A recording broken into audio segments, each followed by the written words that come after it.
दोस्तों, अगर आप कितने टाइम से बग बाउंटी कर रहे हैं,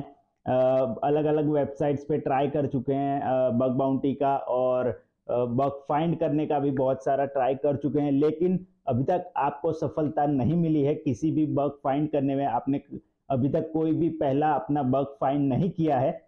तो ये वीडियो आपके लिए होने वाला है। आज के वीडियो में मैं आपको कुछ ऐसी टिप्स देने वाला हूं जिससे कि आपको अपने पहले बग फाइंड करने के लिए कुछ हेल्प मिलेगी। तो दोस्तों, अगर आप भी अपना पहला बग फाइंड करने के लिए जूझ रहे हैं तो इस वीडियो को पूरा जरूर देखिएगा।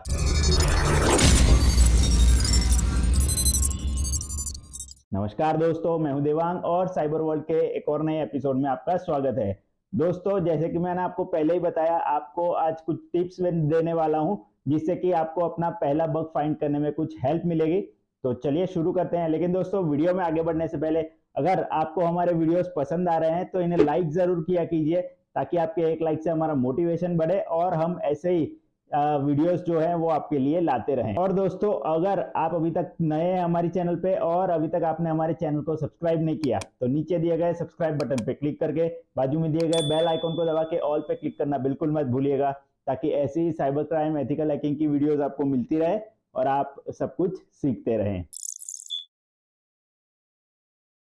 तो चलिए दोस्तों, बात करते हैं सबसे पहली टिप के बारे में जो कि आपको ध्यान रखनी है बग बाउंटी करते वक्त। वो ये है कि आपको अपने बग बाउंटी स्कोप को, यानी कि आपको अपने टारगेट को सबसे पहले सबसे अच्छी तरीके से समझना चाहिए। जी हाँ दोस्तों, जैसे कि मान लीजिए आप किसी एक ऑर्गेनाइजेशन को टारगेट कर रहे हैं, एक बग बाउंटी प्रोग्राम को टारगेट कर रहे हैं, तो उसमें उन्होंने कौन कौन से स्कोप दिए हुए हैं, जैसे कि कोई आईपी एड्रेस दिया है या कोई वेबसाइट दी है या कोई एपीआई टेस्टिंग करने के लिए दी है, वो स्कोप क्या दिया हुआ है, उस स्कोप को आपको अच्छी तरीके से समझना है। अगर वेबसाइट टेस्टिंग में आप जा रहे हैं तो वेबसाइट में कौन कौन से उन्होंने सब डोमेन स्पेसिफिकली टेस्ट करने बोले हैं या नहीं बोले हैं, उसमें क्या स्कोप दिया है, ठीक है, या फिर सब डोमेन छोड़ के सिर्फ मेन वेबसाइट पे आपको टेस्टिंग करने बोला गया है। ये सारी चीजें आपको ध्यान रखनी है, अपने स्कोप को अच्छे से समझना है, ताकि आप जो अननेसेसरी टाइम वेस्ट कर रहे हो वो ना वेस्ट हो। जैसे कि जो स्कोप में आइटम्स नहीं है, ठीक है, जो भी वेबसाइट के सब डोमेन स्कोप में नहीं है, उन्हें आप अननेसेसरी टेस्ट ना करें, ताकि आपका टाइम ना बिगड़े। तो दोस्तों, ये सबसे पहला स्टेप होता है कि आपको अपने जो स्कोप है उसको अच्छी तरीके से समझना होगा बग बाउंटी टेस्टिंग को स्टार्ट करने से पहले।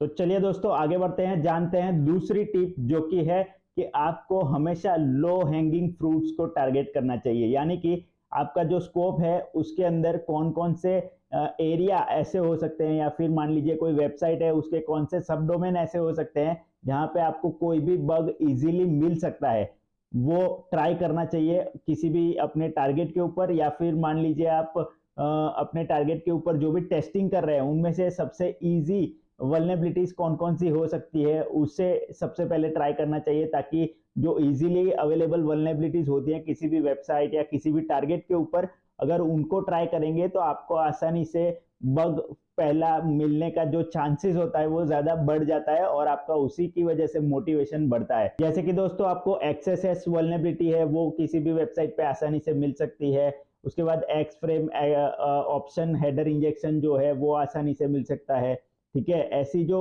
लो हैंगिंग फ्रूट्स जहां पे इजीली वल्नरेबिलिटीज मिल सकती है, और ऐसी वल्नरेबिलिटीज जो कि इजीली किसी भी स्कोप के ऊपर फाइंड की जा सकती है, ऐसे वल्नरेबिलिटीज और ऐसे स्कोप को आपको टारगेट करना चाहिए। लो हैंगिंग फ्रूट जिसे बोला जाता है, उन्हें टारगेट करना चाहिए ताकि आप इजीली अपना पहला बग फाइंड कर सके।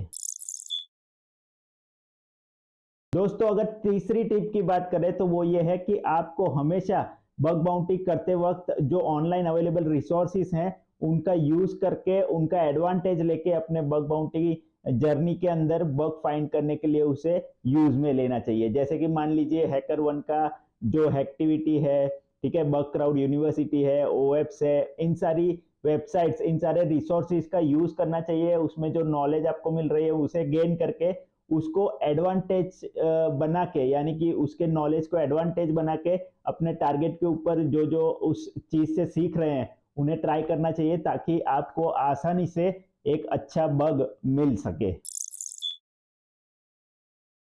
दोस्तों आइए चौथी टिप की बात करते हैं। वो ये है कि आपको कभी भी किसी भी टारगेट के ऊपर एक स्पेसिफिक टेस्टिंग मेथड को स्टिक करके नहीं चलना है। जी हाँ दोस्तों, मान लीजिए आप किसी टारगेट के ऊपर टेस्टिंग कर रहे हैं, तो आपको हमेशा ऑटोमेटेड टूल्स का यूज करके उसे टेस्ट करना या फिर हमेशा मैन्युअल टेस्टिंग करना, ये दोनों चीजें हमेशा एक ही डायरेक्शन में जाना वो आपको नहीं करना चाहिए। मान लीजिए आप किसी वेबसाइट के ऊपर टेस्टिंग कर रहे हैं या फिर किसी भी टारगेट के ऊपर टेस्टिंग कर रहे हैं, तो आपने ऑटोमेटेड टूल्स चला के देख लिए, फिर भी आपको वल्नरेबिलिटी नहीं मिल रही है, तो आपको उसे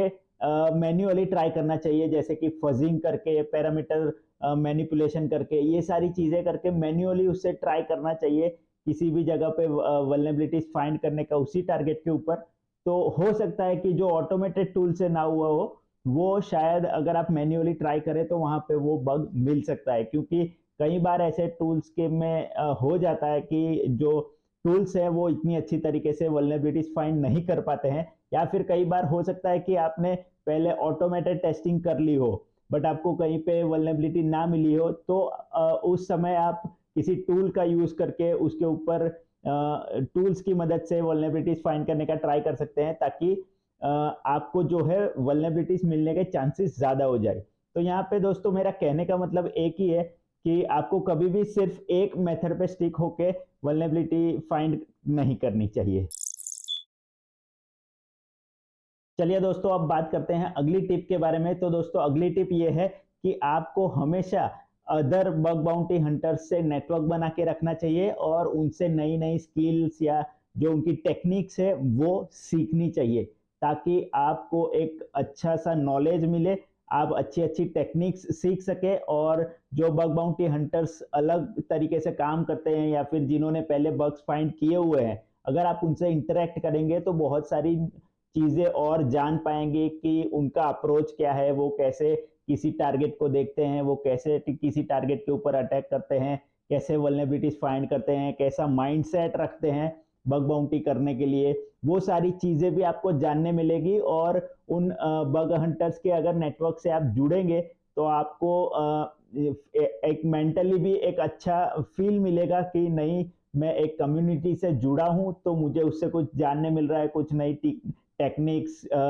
ट्रिक्स, ये सारी चीजें सीखने मिल रही है। और आपको एक अच्छा सा अंदर से कॉन्फिडेंस आएगा कि नहीं, मैं अब कुछ अपना पहला बग फाइंड करने के लिए आगे जा सकता हूँ, अच्छी नई ट्रिक्स टेक्निक्स यूज कर सकता हूँ। ठीक है, कई बार ऐसा हो सकता है कि आप उनके रिपोर्ट्स पढ़ सकते हैं। मान लीजिए आप किसी बग बाउंटी हंटर के साथ टच में है, उन्होंने पहले कोई बग्स फाइंड किए हुए हैं, तो आप उनके रिपोर्ट पढ़ के, जो उन्होंने रिपोर्ट किए हैं वो पढ़ के कुछ नई चीजें जान सकते हैं, नई चीजें सीख सकते हैं। ये सारी चीजें करके भी आप अपना नॉलेज बढ़ा के फिर अपना पहला बग आसानी से फाइंड कर पाएंगे। तो चलिए दोस्तों बात करते हैं अब अगली टिप के बारे में कि जब भी आप बग बाउंटी कर रहे हैं दोस्तों, तो आपको हमेशा अपने एटीट्यूड को पॉजिटिव लेके चलना है। यानी कि यही लेके चलना है कि नहीं, आज नहीं तो कल, 2 महीने बाद, 3 महीने बाद या फिर 1 महीने बाद आपको जरूर सफलता मिलेगी, आप अच्छी तरीके से बग फाइंड कर पाएंगे। सिर्फ पहला बग फाइंड करने की देरी होती है। एक बार आपको पहला बग मिल गया, आपने फाइंड कर लिया, रिपोर्ट कर लिया, उसके बाद तो थोड़ी जर्नी आपकी आसान हो जाएगी, आप थोड़ा मोटिवेटेड रहेंगे तो आसान हो जाएगी। और उसके साथ साथ आपको पेशेंस भी रखना जरूरी होता है। जी हाँ दोस्तों, पेशेंस के साथ साथ आपका पॉजिटिव एटीट्यूड अगर आप रखते हैं तो ये आपका सोने पे सुहागा जैसा काम करेगा, और आपकी बग बाउंटी जर्नी में आपको पहला बग फाइंड करने के लिए पेशेंस और पॉजिटिव एटीट्यूड बहुत ही ज्यादा काम में आएगा दोस्तों। तो चलिए दोस्तों अब बात करते हैं आज की लास्ट टिप के बारे में। वो ये है कि आपको हमेशा